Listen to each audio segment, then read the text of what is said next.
Olá a todos, aqui de volta para a segunda parte do nosso trabalho, baseado no livro do Fernando Henrique Cardoso, o nosso ex-presidente da República. Essa obra aqui, A Arte da Política, a História que Vivi. E sem muita perda de tempo, já por se tratar de um assunto muito extenso, onde estamos vendo aí que está consumindo muito tempo, dado o grande volume de material que temos aqui. No vídeo anterior nós paramos lá naquela questão onde ele falava da quebra do monopólio da Petrobras, com a flexibilização que foi proposta em seu governo. E retomando aqui esse assunto, ainda nesse tema da flexibilização no monopólio da Petrobras, na página 454 ele retoma o assunto. Com a flexibilização, empresas acorreram ao Brasil para prospectar petróleo, trazendo investimentos, tecnologias e empregos. No momento da votação, entretanto, nem todos percebiam assim. Um dos vice-líderes do governo na Câmara, Almino Afonso, pronunciou o principal discurso encaminhado à votação contra a emenda. Na discussão da emenda, que flexibilizava o monopólio, essa reação, tanto na Câmara quanto no Senado, era compreensível. Havia o temor da privatização da Petrobras. Assim como existia em especial no PFL quem realmente desejasse claramente a privatização. Não era este meu pensamento. Página 455. No dia 18 de outubro de 1995, 8 meses depois do envio da mensagem presidencial, o Senado aprovou em primeiro turno a flexibilização do monopólio por 58 votos contra 17. Decisão que foi confirmada em segundo turno em 8 de novembro por 60 votos a 15 do total de 81 senadores. No cômputo geral, entretanto, a despeito das críticas acerbas dos adversários dessa mudança, entre parênteses, que em tudo enxergavam a desnacionalização, a fúria privatizante, a busca do Estado mínimo neoliberal. Página 456. O aparelho do Estado efetivamente encolheu, perdendo gordura, mas reorganizou-se e ganhou ímpeto para fazer face à globalização. Ao mesmo tempo, as empresas privadas encontraram maior campo para investimentos e a sociedade passou a dispor de melhores instrumentos de controle da ação pública e da atividade privada. As estacas plantadas, entretanto, tinham solidez, tanto que continuaram de pé depois da vitória em 2002 dos que se opunham a elas. Lula e o PT, quer dizer. Ocorreu algum retrocesso, é verdade, na área da regulação das atividades econômicas. Talvez mais grave do que isso, a volta da retórica estatizante das práticas clientelistas quebrou o ímpeto da cultura de modernização que começamos a implantar. Nada, porém, foi mudado estruturalmente. Página 488. Fundef. Propusemos o Fundef. Na mesma emenda, o parágrafo da Constituição que assegura autonomia às universidades, acrescentando a ele a expressão na forma da lei. Isso se fez não com o propósito de diminuir a autonomia, até porque foi um dos autores do dispositivo na Constituição, mas para resolver uma questão relativa ao financiamento das universidades. Logo sobreveio a tempestade. Reação dos estudantes, professores, reitores e políticos. Resistia-se a mudar a destinação dos recursos federais. Tradicionalmente eles eram dirigidos ao ensino superior. Agora a emenda abria portas para financiar também o ensino fundamental. Muito coerente, Ora, sabedores das limitações dos recursos públicos, os universitários temiam perdê-los, e nessa hora não há progressista que resista. Criticam as injustiças sociais, mas acham que os recursos para fazer frente a eles devam sair do bolso dos outros, não do próprio. Aqui é uma das incoerências que nós vemos aqui, que na proposta do Fernando Henrique Cardoso é o que se deve fazer, é o que é mais justo, é mais correto, você investir bastante na educação básica.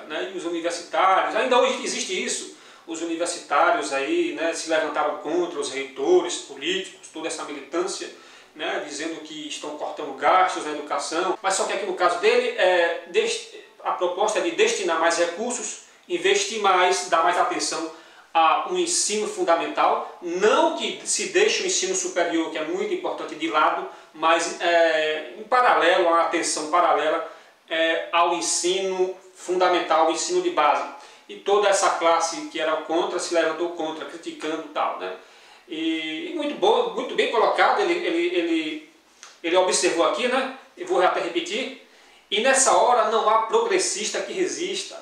Criticam as injustiças sociais, mas acham que os recursos para fazer frente a elas devam sair do bolso dos outros, não do próprio. Página 494. E só falando ainda sobre educação, ensino de base e ensino superior, tão importante investir no ensino de base, né, nas nossas crianças, para que não se vá para a universidade aí tantos estudantes universitários que são verdadeiros analfabetos funcionais, semi-analfabetos, que deixam a desejar, e deixo aqui até uma crítica às universidades que terminam aprovando em vestibulares pessoas que não sabem nem ler, escrever e falar direito.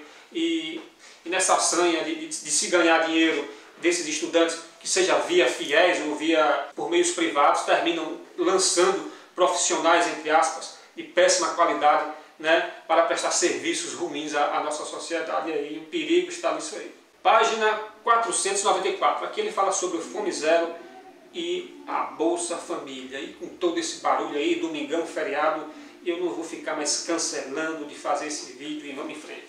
Aqui o senhor Fernando Henrique, sobre Fome Zero e Bolsa Família.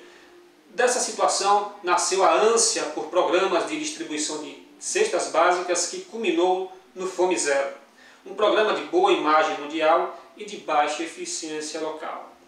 Sob o manto geral de Bolsa Família, o governo que me sucedeu deslocou o foco da questão do emprego e renda e da preparação de programas que, além de assistenciais, são incentivadores da capacitação das pessoas para o trabalho e a vida, para olhar a mera distribuição de recursos. Programas sociais são bons, sim, são importantes, desde que seja a curto prazo, onde essas pessoas, no momento que elas estão recebendo ali, no seu momento de desespero, é compreensível, como ser humano, né? Elas estão recebendo aquela quantia, aquela ajuda, o governo, as autoridades comecem a trabalhar mecanismos para que elas possam sair daquela dependência e consigam encontrar um trabalho e possam tocar suas vidas com mais segurança, né? Mas o que nós temos notado, né, é que esses governos do PT não têm trabalhado essa questão do emprego, da renda, do profissionalismo, para que essas pessoas consigam independência, né, profissional, financeira, e veio mantendo aquelas pessoas naquele ciclo de dependência de dar essas pequenas quantias e as pessoas se mantendo acomodadas, enfim. E como o Fernando Henrique fala aqui, deveria haver uma contrapartida no momento em que a partir do momento que essas pessoas recebem essas ajudas do governo, essas pequenas quantias imediatistas, essas pessoas, os pais em especial, os responsáveis por essas crianças, deveriam no mínimo se comprometer em manter as crianças na escola, evitar a evasão escolar, levar essas crianças para se vacinarem, como ele nos falou aqui. Mas durante os governos do PT ele não se exigiu essas contrapartidas das famílias. Como se não bastasse o fato de não criar mecanismos para que gerasse emprego e renda para esses pais, para que eles não dependessem mais disso. Além disso, não fizeram nem o mínimo que foi acompanhar as crianças na escola.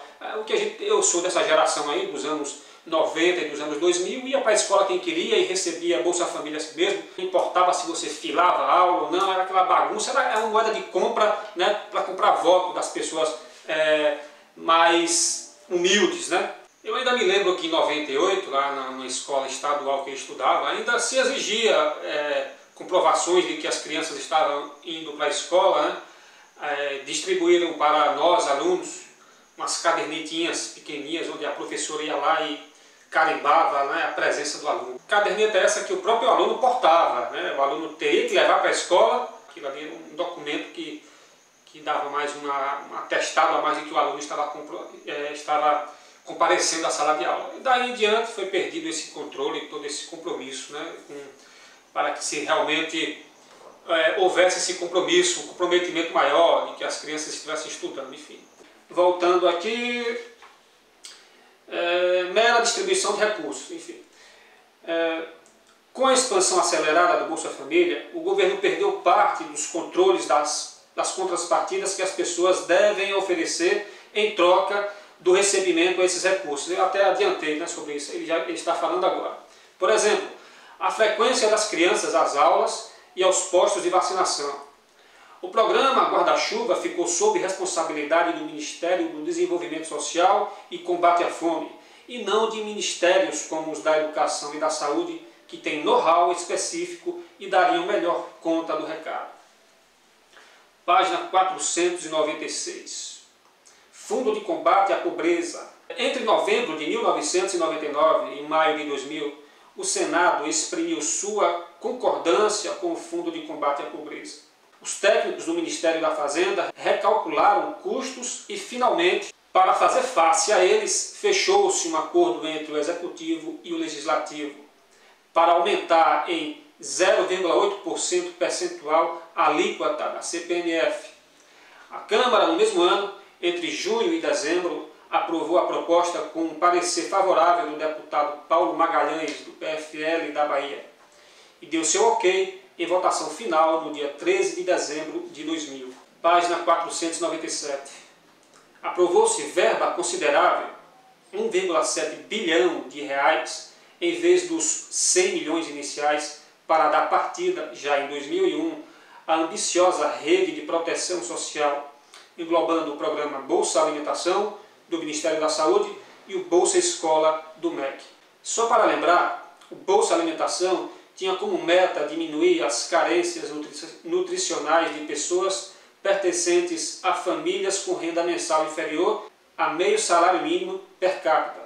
As famílias, na verdade as mães, deveriam, em troca dos até R$ 45 recebidos por mês, cumprir vários compromissos com a saúde, como realizar exames pré-natais, pesar e vacinar regularmente as crianças e receber orientação sobre alimentação e nutrição dos agentes comunitários de saúde. O Bolsa Escola pretendia assegurar a permanência de crianças de famílias de baixa renda na escola, amenizar a situação de pobreza absoluta de parte da população e auxiliar na erradicação do trabalho infantil. Página 513. Procurei implementar uma política social democrática renovada, política que dispensa o patrimonialismo ou o protecionismo estatal e que não se opõe à competição e à meritocracia, na vida pública e no mercado. Página 517. Aqui ele fala dos avanços da educação do seu governo. Quanto ao ensino superior, infelizmente, não logramos aprovar no Congresso uma lei atribuindo maior autonomia à responsabilidade às universidades. A oposição continuada das corporações de professores e entidades estudantis, permeados por visões passadistas, pretendiam obter autonomia financeira sem, todavia, aceitar recursos orçamentários definidos, inviabilizando qualquer negociação. A tecla no qual batiam para combater a reforma universitária era pobre, impraticável, mas cheia de apelo às mentes desinformadas. Entre aspas, querem privatizar as universidades, como se, além de tudo, que se pudesse argumentar racionalmente contra tal disparate, algum capitalista se interessasse por comprar instituições custosas e de déficit garantido, como são as universidades públicas.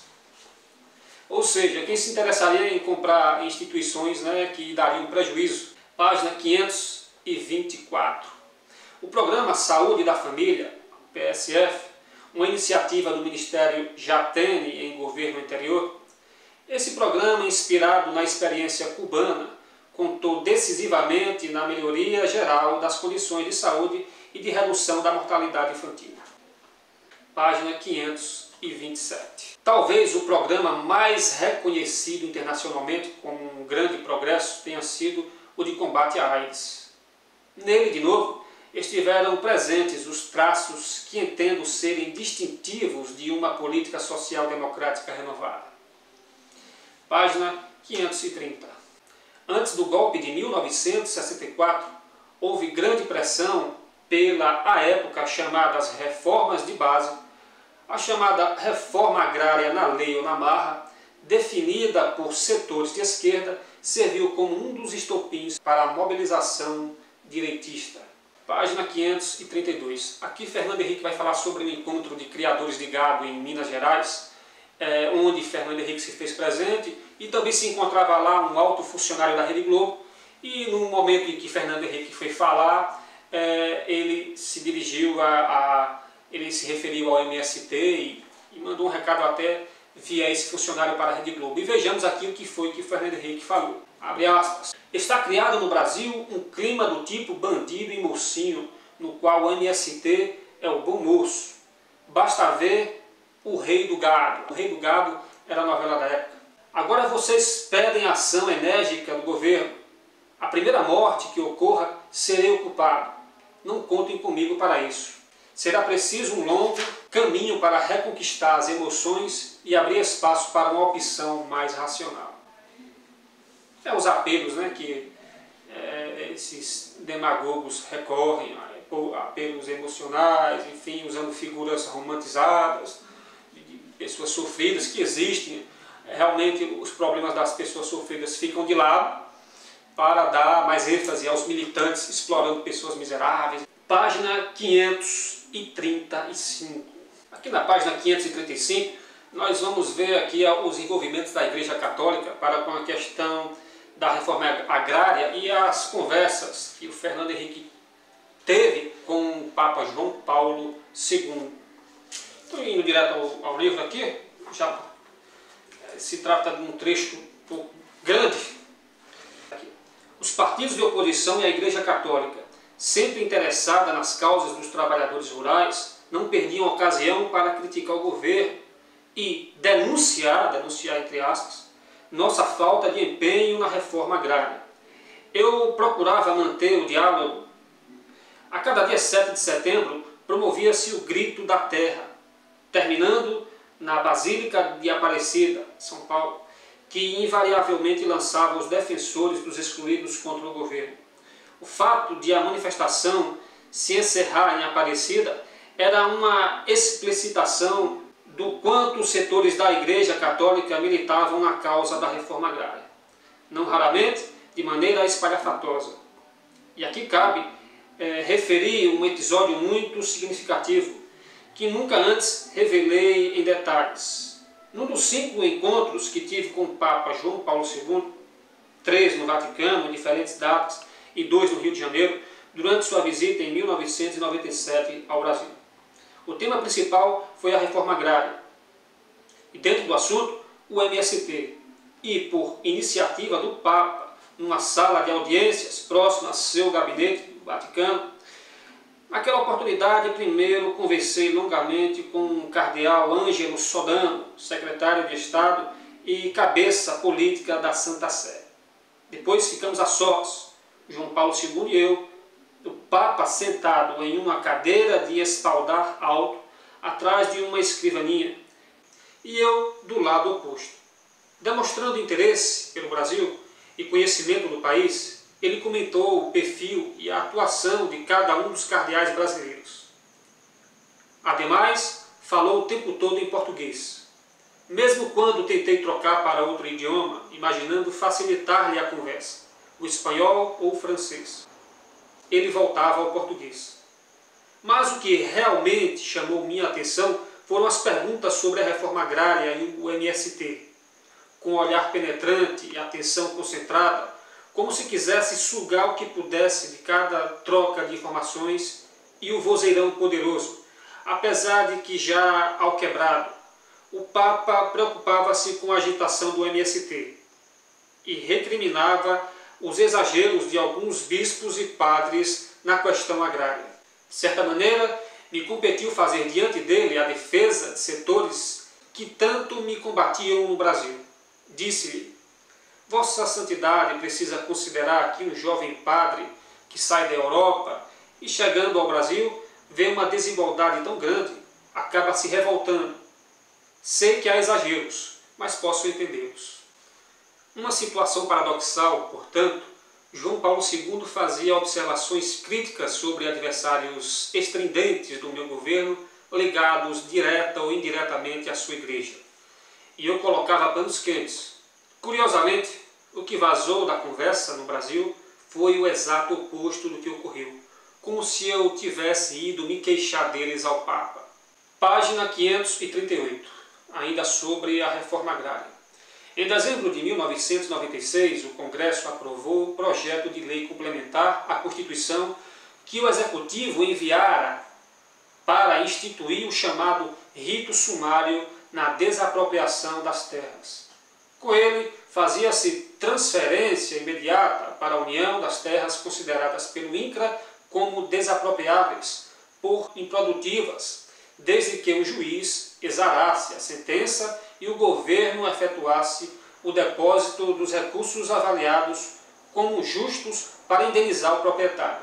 Impedia-se desta forma que se postergassem indefinidamente decisões na justiça e, em consequência, que houvesse invasão de terras. Página 539, ainda sobre reforma agrária. Só para comparar, nos 2 primeiros anos do governo Lula, assentaram-se, segundo o INCRA, 118 mil famílias, cerca de 60 mil por ano, enquanto que nos meus 8 anos de governo a média chegou a 80 mil famílias por ano.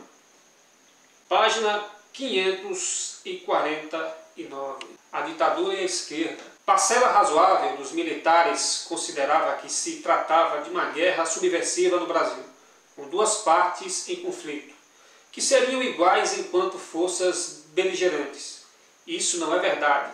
Nunca aconteceu durante o período militar algo sequer próximo a uma guerra civil. Existiram sim resistência armada e atos terroristas da esquerda e também da direita, que deveriam ser punidos de acordo com a lei e as instituições, e que deveria ser visto também nesses 2 lados, nessa tal comissão da verdade aí, que foi uma piada, né? E quando presos, os transgressores jamais poderiam ser torturados e eventualmente mortos, estando sob tutela das forças do Estado. A responsabilidade jurídica por aqueles mortos não se extinguiu, a meu ver, com a lei da anistia, a lei de anistia de 1979, que acabou com toda essa confusão, e aí eles disseram, olha, você vai para o seu canto, você deixa o que eu fiz para lá, eu deixo o que vocês fizeram para lá, né? Os militares lá e esses militantes, terroristas ou não, né?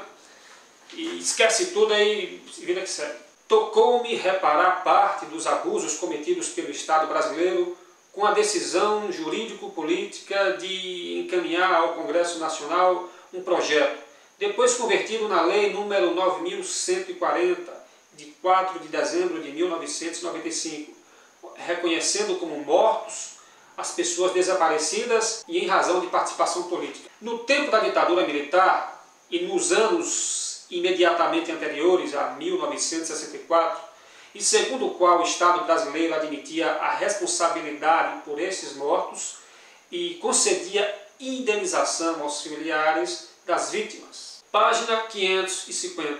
Mais de 400 casos foram analisados e as famílias indenizadas.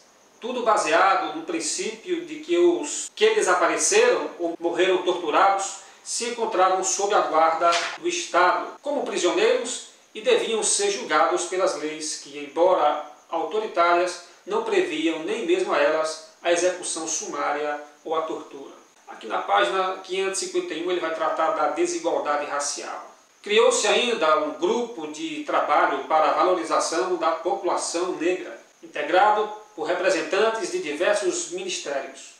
Como resultado desse grupo, surgiram as primeiras propostas de ações afirmativas, algumas das quais foram levadas à Conferência Internacional de Durban, África do Sul, sobre combate ao racismo em 2001, entre elas a de introdução de cotas nas universidades. Página 552. Aqui é sobre o seu primeiro Plano Nacional de Direitos Humanos, né? PNDH, criado em 1996. Dentre várias outras sanções, eu vou destacar uma aqui, né? Que foi a sanção da Lei número 9.437, de 20 de fevereiro de 1997, que criminalizou o porte de armas e criou o Sistema Nacional de Armas, SINAM, para controle integrado de armamentos e munições pelos governos estaduais em parceria com o governo federal. Página 559. Não preciso insistir sobre o canto-chão deste livro. Jamais subscrevi as ideias neoliberais, que ele coloca aqui neoliberais entre aspas, a favor de um Estado mínimo, mas ainda durante meus 8 anos de governo, o gasto público se expandiu e empreendemos um grande esforço para a reconstrução do Estado e da administração pública. Aqui a gente vale observar que ele faz questão de dizer que o gasto público se expandiu, gastou-se muito, né? As contas públicas se expandiu, enfim. O que naquela época, eu não sei, né? A minha opinião, já partindo da minha opinião, eles se orgulham quando dizem que o Estado é mais participativo, que gasta mais, o Estado é mais oneroso, né? E aí quando as contas públicas se explodiram nos governos de esquerda, em especial agora no governo de Dilma Rousseff, quando houve aquele grande rombo, aí eles já tiram deles da reta e muitos já voltaram a essa questão do Estado mínimo. Será que não é bom repensar, deixar a iniciativa privada participar mais, deixar as engrenagens do país rodar mais, enfim. Aqui naquela época eles se orgulhavam. Hoje a história mostra que esse mecanismo de governo não funciona muito bem em lugar nenhum do mundo, né? Até porque no final quem paga a conta somos nós no final. A inflação transformara a máquina pública em um queijo suíço, cheio de furos. Andava mal, lentamente e em moldes tradicionais. Sem um Estado mais competente, se grande ou pequeno, depende das circunstâncias, torna-se impossível enfrentar o desafio de pôr em andamento uma política social para incorporar as massas empobrecidas. Ao mesmo tempo, sem possuir os instrumentos necessários para lidar com as forças de mercado globalizado, cada vez mais poderosas, por maior que seja o Estado em número de funcionários ou em proporção de gastos. Ele será ineficiente e não servirá ao desenvolvimento do país. No Brasil, tais ideias não passaram de floreios políticos para criticar o governo pela direita. Abre parêntese, o governo gasta muito e está inchado de tantos funcionários inúteis. Fecha parêntese. Ou pela esquerda, o governo está desmantelando a máquina pública para servir melhor aos interesses privados. Fecha parêntese. Na prática, talvez, só o mal pensado desmonte da máquina pública do período do presidente Fernando Collor possa ter se inspirado em tal reducionismo. Página 561. Propunhamos também definir a idade mínima para a aposentadoria dos funcionários, dada a crise fiscal e a desigualdade entre os setores público e privado, que as regras vigentes permitiam, no setor privado, as pessoas trabalharem pelo menos até os 60 anos, em contraposição em certas categorias de funcionários, como as dos professores universitários, aposentava-se em média aos 50 anos. Os proventos de aposentadoria dos funcionários eram integralmente garantidos, enquanto o setor privado obedecia a tetos muito baixos na esmagadora maioria dos casos. Aqui ele tirou um exemplo, né, da competência, né, dos setores privados, que obedecia a tetos, tinha responsabilidade fiscal, enfim, enquanto que o Estado não queria ter essas responsabilidades, né? Dinheiro ia cair do céu, e o céu somos nós, os pagadores de impostos. Página 561, sobre a reforma do Estado. No aspecto mais restrito da política de pessoal, a reforma alterou várias regras. Definiu limites efetivos às despesas com a folha de pagamento nos 3 poderes, aperfeiçoando e dando dentes à chamada Lei Camata. Limites posteriormente consagrados na LRF, para enquadramento das despesas de pessoal nos limites fixados em lei. Obedecidas determinadas condições, tornou-se possível a demissão de funcionários, inclusive estáveis, depois de esgotadas etapas como demissões de ocupantes de cargo de confiança e de servidores não estáveis. Buscou-se estabelecer a possibilidade de demissão por insuficiência de desempenho. Página 563. Sobre acusações de arroxo salarial. Mesmo com aumentos reais concedidos a categorias extremamente defasadas, a preocupação com as contas públicas nos levou a reduzir a proporção dos gastos com o funcionalismo em relação à receita corrente líquida, de 56,2% em 1995 para 32,1% em 2002. Em média, não houve arroxo algum, já que o contingente de servidores federais com atividade também diminuiu 17% entre 1995 e agosto de 2002. Seu número absoluto decresceu de cerca de 952 mil para 781 mil funcionários. Redução mais expressiva ainda quando se soma o contingente dos que trabalhavam nas empresas estatais regidas pelo regime da CLT, de 1,4 milhão de funcionários empregados, passamos para 785 mil. Página 564. A administração deveria ser cada vez menos estatal, no sentido de exclusivamente burocrática, e cada vez mais pública. Página 565. Como poderia o conjunto de propostas que pretendemos aplicar à administração pública ser considerado neoliberal ou determinado pelo Conselho de Washington? Só na retórica pseudo-democrática, na verdade, clientelista e conservadora. Abre parêntese. Tudo que é moderno ou novo é suspeito. Fecha parêntese. De uma esquerda entre aspas, que perdeu o rumo, ressaltaria também o contraste entre o velho aparelhismo das esquerdas antiquadas e o novo ativismo social representado por iniciativas do tipo do Comunidade Solidária. Página 569. Aqui é sobre privatizações. A mais significativa privatização nesse setor ocorrida em meu governo foi, sem dúvida, a da Vale do Rio Doce. Lucrativa como jamais em toda a sua história, ela consolidou presença no mundo, sendo ao lado da Petrobras a maior multinacional brasileira. Controlada por capitais brasileiros, paga hoje mais impostos ao Tesouro do que rendiam em suas ações quando sob controle governamental. Também a empresa brasileira de aeronáutica Embraer fora privatizada, com o meu endosso como ministro da Fazenda no governo do presidente Itamar. Os resultados estão ao alcance dos olhos de todos. Transformou-se na quarta maior produtora de aviões comerciais do mundo, a maior no segmento de jatos de porte médio e é orgulho da tecnologia nacional. Trata-se de mais um exemplo de que o dogmatismo não ajuda nesta matéria, como em nenhuma outra. Há inegavelmente complementaridade entre os setores público e privado.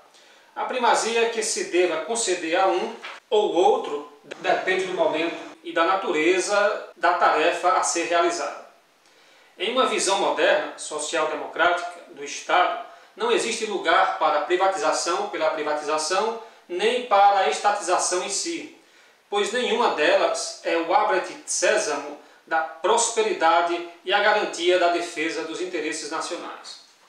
No caso brasileiro, a quebra dos monopólios estatais e a aprovação da Lei de Concessões dos Serviços Públicos permitiram uma espiral de investimentos que puseram o país no caminho da capacidade de competir internacionalmente.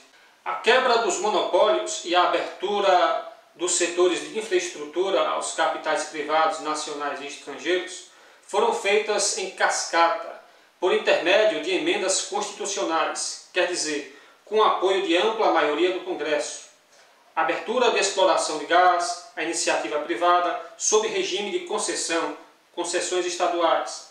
Igualdade de tratamento para empresas brasileiras de capital nacional ou estrangeiro, possibilidade de investimentos nacionais e estrangeiros na pesquisa e lavra de riquezas minerais, abertura da navegação de cabotagem, quebra do monopólio estatal das telecomunicações e, por fim, flexibilização da prospecção, exploração, importação, refino e transporte de petróleo. Página 570.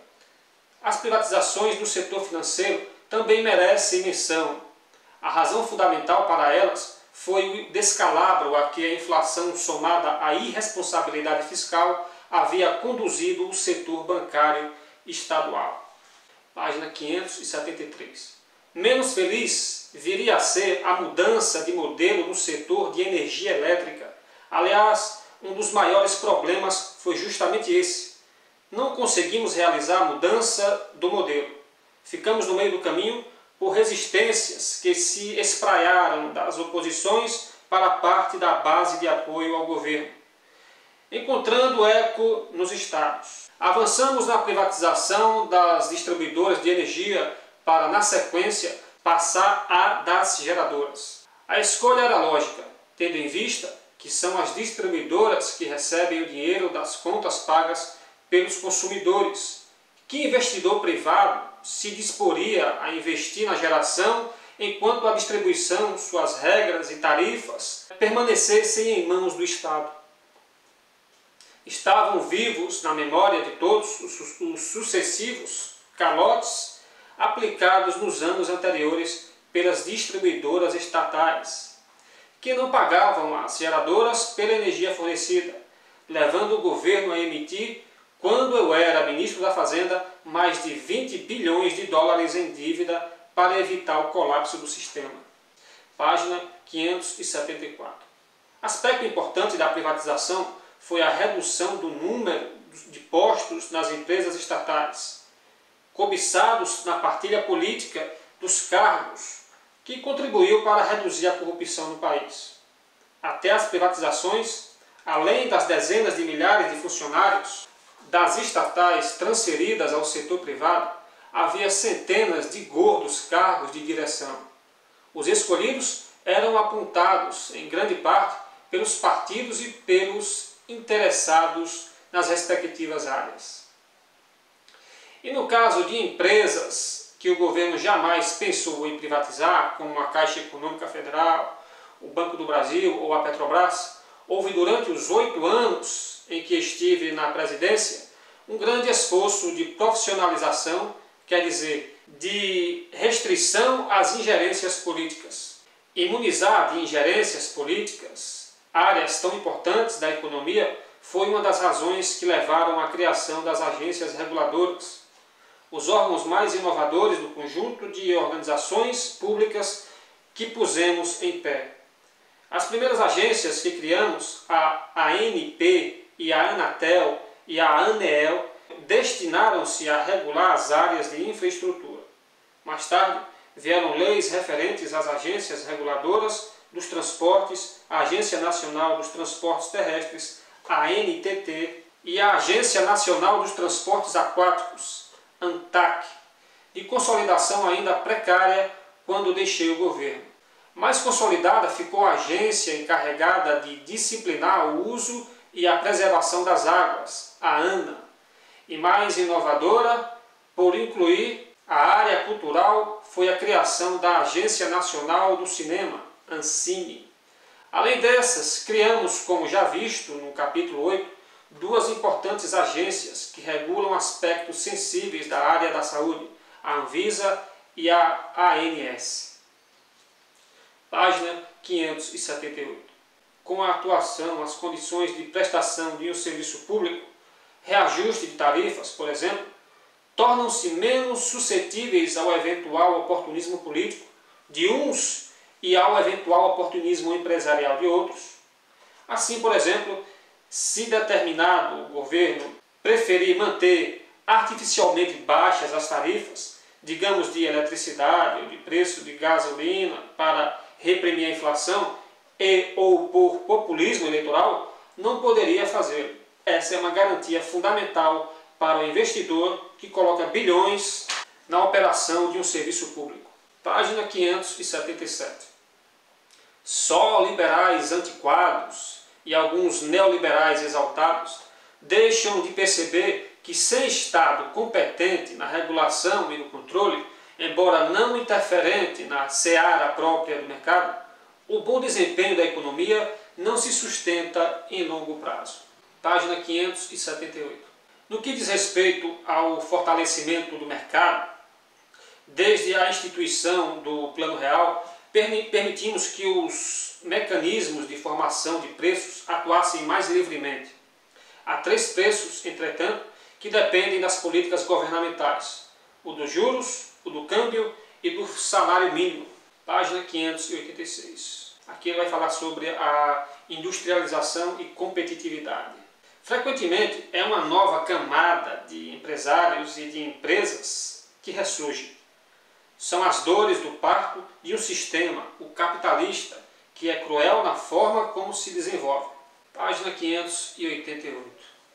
A despeito de muita reclamação quanto à desnacionalização entre aspas, como ocorreu quando Juscelino trouxe a Volkswagen e outras indústrias nos anos 1950, o fato é que os investimentos globais no setor chegaram perto de 20 bilhões de dólares, a capacidade de produção passou de 1,8 milhão de veículos para 2,7 milhões de unidades por ano. 9 novas montadoras se instalaram no país e verificou-se um brutal aumento da capacidade exportadora, com o que o Brasil continuou a se beneficiar após meus 2 mandatos.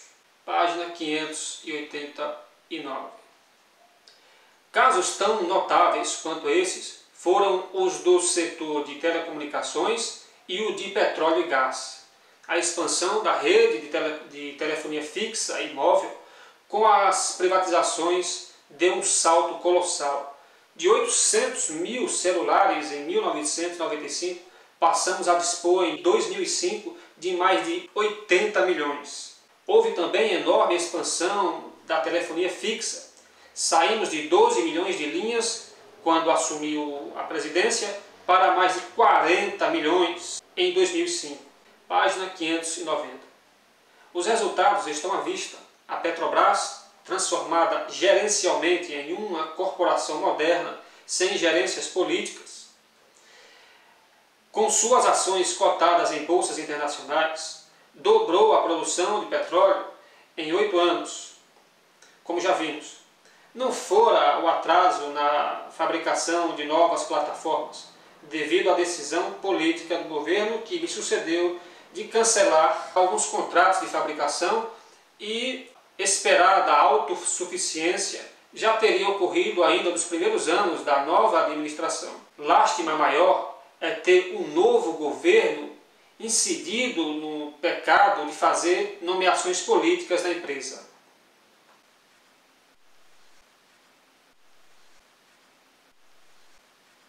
Assim como para a ANP, a ponto de nomear como diretor um ex-deputado, além do mais, um dos mais ferrenhos opositores da flexibilização do monopólio. Página 597. No transporte ferroviário, por seu turno, o salto foi grande. O governo privatizou a rede ferroviária federal, sucateada e endividada, com resultados bastante positivos, notadamente no Sul e no Sudeste. Página 601, aqui ele fala sobre política externa. Cada país, portanto, luta por seus objetivos específicos. Mas para essa luta ter embasamento prático e não se perder na retórica, é preciso rever algumas visões do passado, quando se confundia autonomia com retraimento e progressismo com interferência dos governos na sociedade civil. No mundo atual, ser progressista, ou como se diria no antigo e carinhoso termo, ser de esquerda, significa essencialmente colocar-se ao lado da justiça e da igualdade de oportunidades na sociedade nacional e internacional. Significa, portanto, defender os interesses do país no plano internacional e buscar formas de organização política mundial que tomem em conta os valores e requisitos da comunidade planetária. Para ter efeitos práticos, cabe assumir esta postura sem retórica, criando-se e fortalecendo-se as instituições que conduzam os objetivos desejados. Na economia, é preciso sustentar políticas de estabilidade sem as quais há maior empobrecimento e o crescimento não se mantém. Tais políticas devem permitir, o quanto possível, a expansão da economia e, simultaneamente, reduzir a concentração de renda e as desigualdades produzidas pelo sistema capitalista. Infelizmente, não há no horizonte histórico sistema alternativo capaz de preservar as vantagens deste último. Com seu dinamismo tecnológico, sua capacidade de gerar riquezas e sua força transformadora das relações sociais, e de eliminar ao mesmo tempo suas múltiplas desvantagens. Mas isso não nos deve inibir de explorar meios e modos para reduzir essas desvantagens sem entorpecer sua força criativa.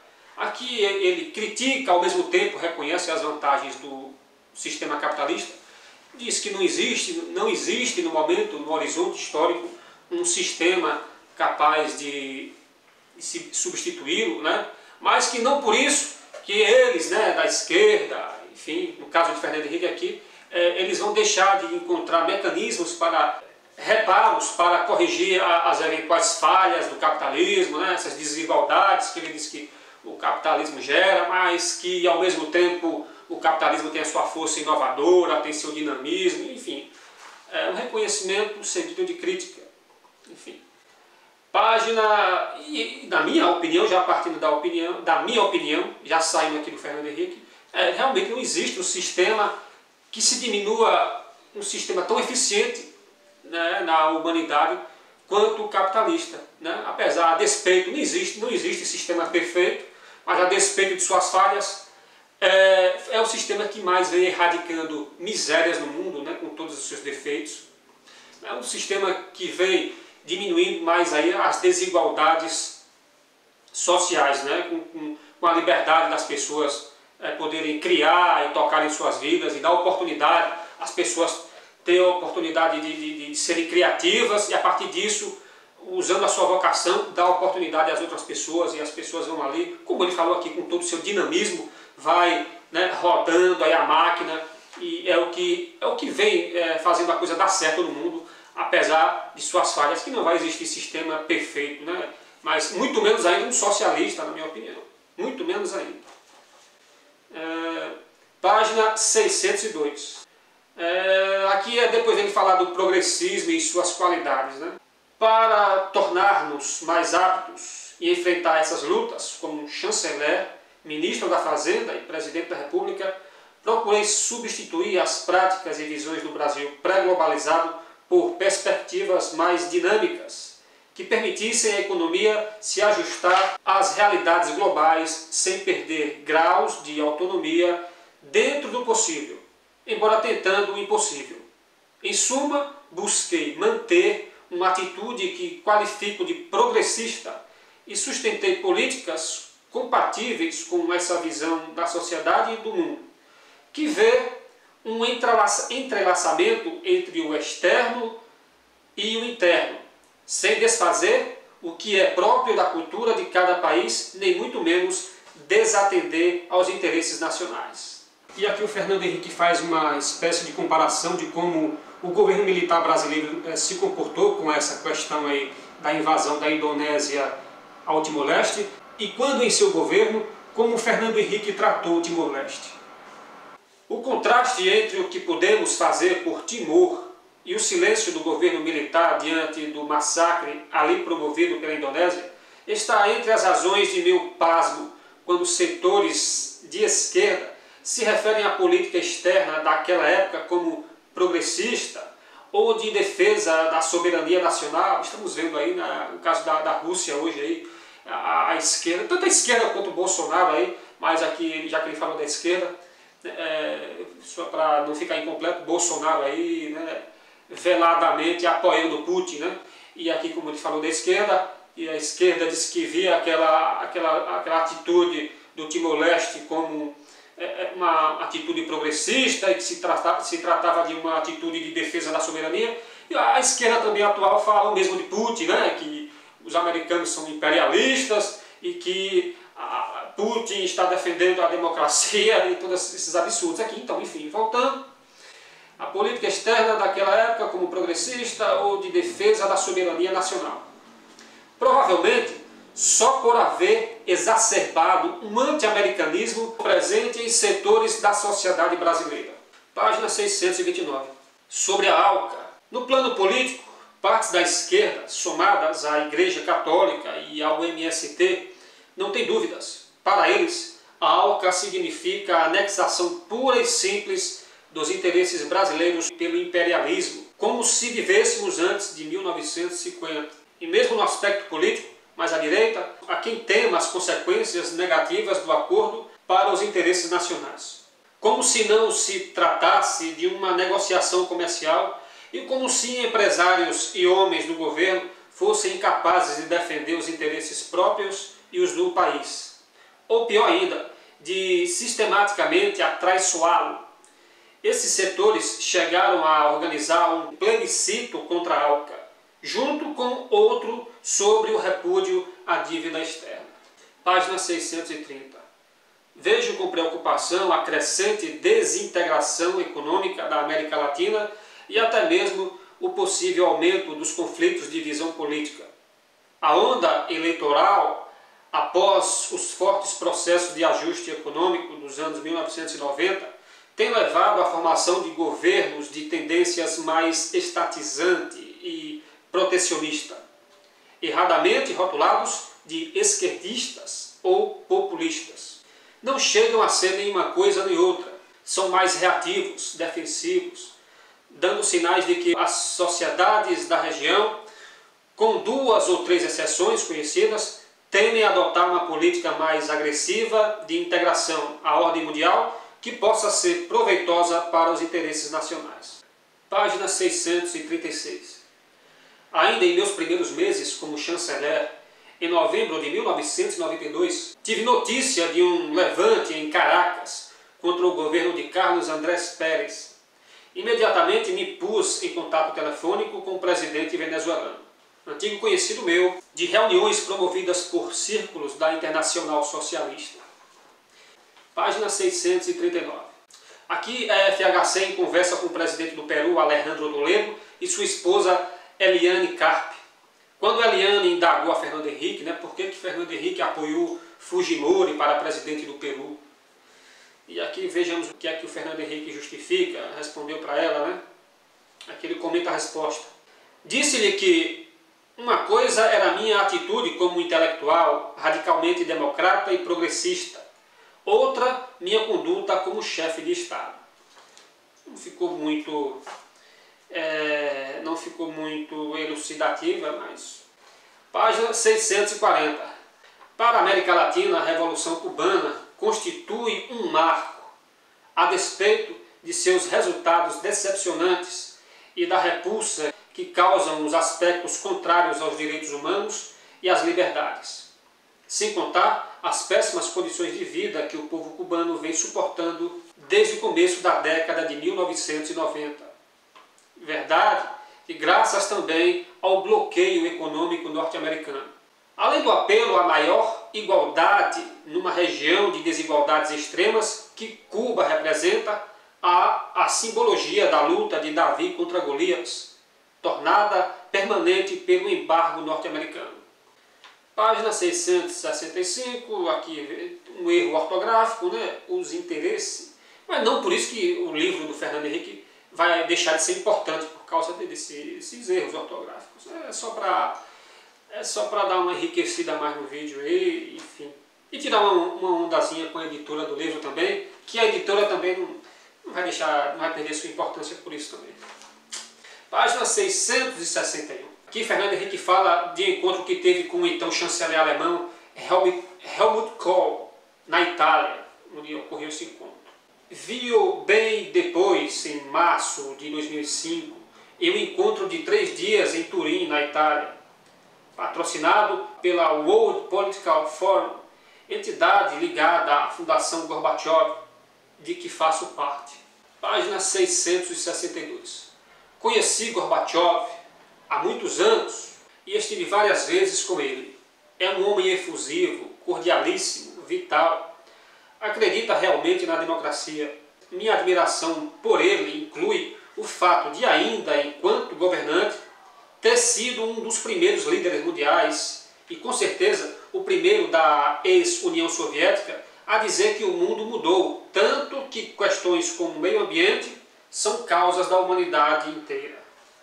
Aqui na página 663, bastante interessante essa passagem aqui, foi um episódio de Fernando Henrique na Itália, e aqui nós flagramos uma certa hipocrisia do senhor ex-presidente Fernando Henrique Cardoso. E veremos aqui que hipocrisia é essa, né? Que o Fernando Henrique viria a cair em sua própria arapuca anos depois, né? Comprovadamente isso, infelizmente. Vamos lá, vamos ao que ele fala aqui.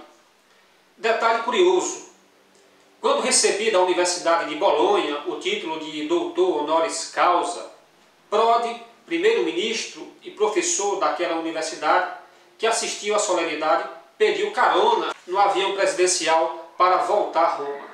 Lição para todos nós: governante de um dos 6 países mais ricos do mundo não se fazia acompanhar por guarda-costas e não dispunha de meio de transporte aéreo. Aí passa-se o mandato do senhor Fernando Henrique Cardoso, e além dele ter as regalias dele como presidente na época, como todos estão tendo aí, mas passou-se aí, né? Tudo bem, eu já acho um absurdo político ter tanta regalia, né? Mas pior ainda é quando se passa o seu mandato e eles continuam recebendo, como Fernando Henrique vem recebendo, Lula, Dilma, Temer, né? Eles têm direito a indicar 8 funcionários, né? Indicar 8 funcionários para trabalhar lá onde quer que seja. Tem direito a motorista, já depois de não serem mais, não tem mais cargo nenhum, entendeu? Já depois de ter vencido esses seus cargos. Tem direito a passagens pagas por nós, somos nós que pagamos, as suas diárias, motorista, segurança. Isso tudo até os dias de hoje, o senhor Fernando Henrique e os demais ex-presidentes têm direito a tudo isso. E o que é pior, a ex-presidente Dilma e o ex-presidente Fernando Collor sofreram impeachment e ele continua recebendo essas regalias. O ex-presidente Temer é réu, continua recebendo. O ex-presidente Lula, o ex-presidiário aí, que não foi inocentado até agora, que foi preso com provas, recebe todas essas regalias aí. Está aí ele, Dilma, está entre um dos ex-presidentes que mais se gastam nesse país. São os nossos absurdos, né? Essas coisas que são inomináveis aí, que a gente já chega a exaustão de ficar criticando tudo isso, parece que a coisa só piora. Tem horas que não dá nem ânimo de ficar, eles não têm vergonha. Até recentemente aí, eles, não sei se foi no governo Bolsonaro mesmo, eu não sei, recentemente aí, renovaram-se a frota de carros para os senhores ex-presidentes da República, carros novos para eles aí. Você paga a conta. Aqui estamos nos encaminhando já para o final, as palavras finais do senhor Fernando Henrique. Na página 674, o futuro depende de melhor organização da sociedade e do governo, de mais criatividade, mais e melhor educação, mais ciência e tecnologia, menos privilégios, mais competição apoiada no mérito. Belas palavras, mas que eu acabei de falar, e flagramos isso aí.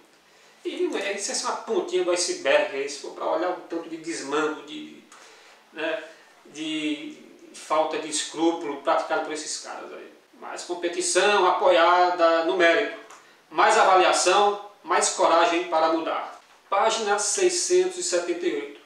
Em nosso caso, a família vem perdendo a capacidade de ser a unidade fundamental de formação e manutenção de modelos culturais. A mobilidade social e geográfica, somada à condição de pobreza de muitas famílias, a tendência da família a ser unipolar, geralmente chefiada pela mãe, e ao fato de os laços estáveis entre os casais durarem em média relativamente pouco tempo, diminui a capacidade dessa instituição para servir de base à coesão social. Aqui na página 679, dessa forma, na medida em que a instituição escolar se desorganiza, o país fica cada vez mais à mercê da capacidade de o mercado e o Estado gerarem modelos de conduta. Convenhamos que para a formação de uma sociedade democrática, isso não é só insuficiente, como chega a ser perigoso. Página 681, por sinal, a última página do livro. Aqui ele cita de forma positiva algumas pessoas que ele tem como grandes líderes, como Ulisses Guimarães, Teotônio Vilela, Cardeal Paulo Evaristo Arnes, Dom Helder Câmara, Betinho. Aqui segue. Mesmo Lula, antes de se envolver nas paixões partidárias e de se perder nos escaninhos entre o poder e suas facilidades, mostrou como os trabalhadores podiam resistir ao regime autoritário. Então agora vamos à conclusão do que é que o Fernando Henrique foi, se foi de direita, de esquerda, de centro, né? Vamos lá, sendo bem objetivo aqui.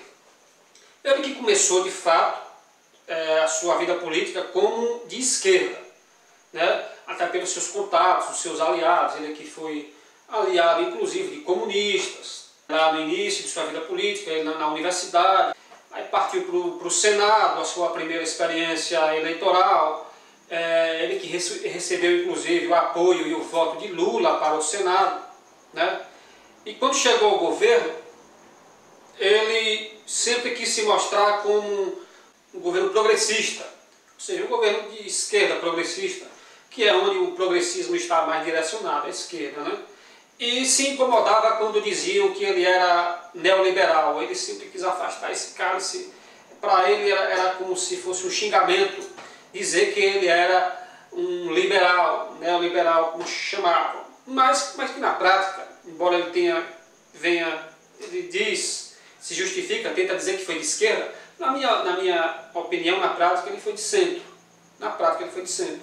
Apesar de que ele seguiu suas companhias de esquerda, né, como ex-guerrilheiros lá de extrema esquerda que lutaram contra o regime militar, como no caso do seu ministro das telecomunicações, Sérgio Mota, que era da AP, era desses movimentos de guerrilha, AP católica, enfim, mas que pegavam em armas e tal. Francisco Verfort, que foi ministro da Cultura, ex-secretário-geral do PT, enfim, todas essas pessoas aí que fizeram parte do seu círculo, né? E vários outros nomes comporam o seu governo, tanto da esquerda quanto da extrema esquerda. O José Serra, né, um de seus principais ministros, o José Serra que foi um dos fundadores da AP, a Ação Popular, assim como Raul Jungmann, assim como Aloysio Nunes Ferreira, o Aloysio aí que tem aquela história cabulosa, né? E vários outros exemplos, né? Esses nomes são os nomes mais clássicos, os mais conhecidos. Mas que na prática ele adotou um governo mais ao centro.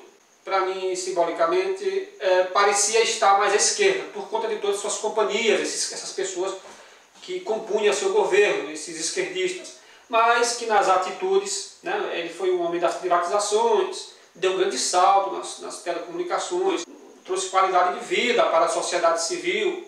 Qualidade de vida, me refiro nesse sentido, né, das telecomunicações, que foi uma grande revolução. E outra privatização bastante conhecida no seu governo foi a da Vale do Rio Doce, né, que veio a se transformar em uma das maiores empresas do mundo, sendo que a Embraer foi privatizada durante o governo de Itamar Franco. E o Fernando Henrique participou como ministro da Fazenda, né, como ele falou, com o endosso dele, houve a privatização e a Embraer também, como as outras empresas, tornou-se uma das maiores empresas do mundo no seu segmento. E no caso de bancos quebrados, bancos estatais que ele veio a federalizar, depois passando a privatizar, e bancos, né, que vêm tendo muito sucesso, bancos tão conhecidos por nós que nós vemos aí. Tentou trazer a flexibilização do monopólio da Petrobras, que não surtiu muito efeito, ainda hoje o governo é enorme, gigantemente majoritário, quem controla a Petrobras, né? Mas ele tentou, fez esse esforço. Diante de todas essas contradições, ele tenta dizer que é uma coisa e é outra, enfim, e tentou dizer que era progressista, mas nas suas atitudes eu achei ele um governo de centro. Mas é claro que na hora H eu acho que com certeza ele seria de socorrer, entre socorrer a direita e a esquerda, ele prontamente socorre a esquerda, quando já saiu em defesa várias vezes de Lula, enfim. E não confundamos atitudes de chefes de Estado, né, em questões protocolares, né, onde eles têm que se falarem eventualmente, mesmo que não gostem daquela pessoa, para tratar de assuntos de interesse do povo, com eleitos e qualquer outra forma de autoridade, Uma coisa é ter esse tipo de comportamento, outra coisa é corroborar com maus feitos, né? Principalmente quando você condenava aqueles maus feitos graves no passado, como por exemplo, né, adversários que criticam o seu oponente, né, fazendo críticas sérias de forma contundente, se referindo a falhas graves, e posteriormente esses estão unidos, estão aí como se nada tivesse acontecido, né, passando pano um para com o outro. Como tem feito e continua fazendo, né, o Fernando Henrique, que vem passando pano aí para Lula, depois de tudo que nós já sabemos que o Lula tem feito, né? Outra coisa, como eu falei, é você tratar de assuntos, por mais que você não goste dessas pessoas, tratar de assuntos de interesse público, né? De assuntos que venham a beneficiar o povo. E diante de todas essas contradições, que ele disse que era uma coisa, mas na prática nós vimos que era outra, e não foi ruim, que ele tenha virado um governo de centro, teve boas atuações, teve bons feitos, como no caso das privatizações, e um de seus grandes marcos também, que foi a criação do Plano Real, salvando o Brasil daquela hiperinflação, né, que assolava bastante o país. Teve as suas manchas também, como o escândalo da compra de votos lá na reeleição, que ele nega, enfim. Mas eu nunca vi o Fernando Henrique como um grande combatente da corrupção também, infelizmente, né? Eu não vejo. Diz que é contra os privilégios, mas até o dia de hoje ele vem se beneficiando desses privilégios. Essa mamata, como eu acabei de falar, que os ex-presidentes vêm, enfim, e tantas outras coisas aí, né?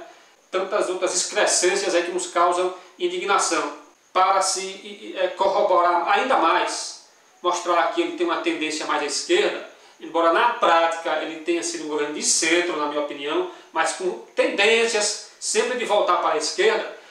Agora, né, ele teve suas críticas lá a Lula e seus reconhecimentos, e no final do livro diz, a despeito de algumas decepções que ele teve com Lula, ele ainda viu Lula como um dos grandes líderes do Brasil. Ele falou, inclusive, agora no final, que tinha que diminuir mais os privilégios e dar valor mais à meritocracia, né? Que bom, isso realmente, comprovadamente, isso faz toda a diferença na sociedade, né? A meritocracia, acabar com os privilégios exacerbados. Interessante que a esquerda, né, demoniza tantos ricos, mas eles que fazem parte da elite do topo da pirâmide, né?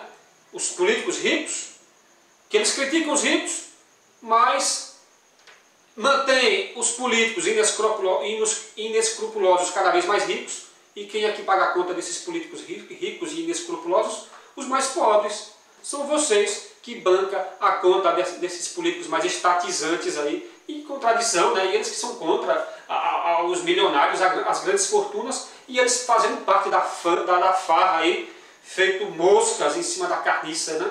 E agora, recentemente, para mais uma de suas contradições, né? Que ele fala uma coisa e faz outra, estava fazendo soquinho com o Lula, dando aí um sinal de que pode se aliar com o Lula, enfim, diante de tudo, um cara que saiu da cadeia recentemente, que fez parte aí de um dos maiores escândalos de corrupção da história, né? Então, são criticazinhas adocicadas que ele faz, mas como eu falei há pouco instante, entre socorrer a esquerda e a direita, ele prontamente corre para socorrer a esquerda. Independente de quem seja, se o cara que está em perigo lá foi um grande corrupto que quebrou esse país nos últimos anos, e as pessoas têm a sensação de que Lula foi quem trouxe prosperidade a esse país. Uma sensação, que sensação é algo passageiro, né? Enfim.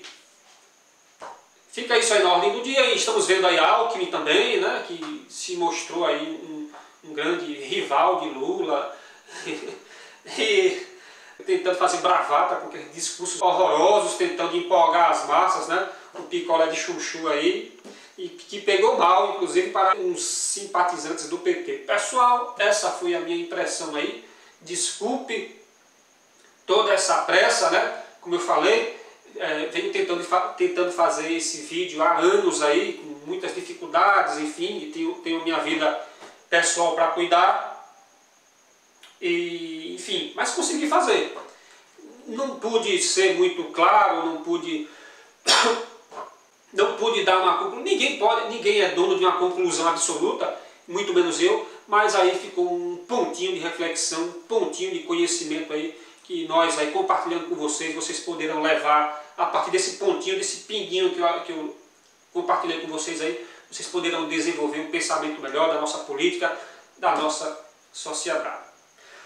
A garganta secou, o copo d'água já secou também, mas obrigado pela atenção. Se vocês gostaram aí, se inscrevam, mande para seus amigos, espalhem esse vídeo, deixe sua curtida aí para que eu possa estar produzindo novos conteúdos. Enfim, curta, compartilhe, se inscreva.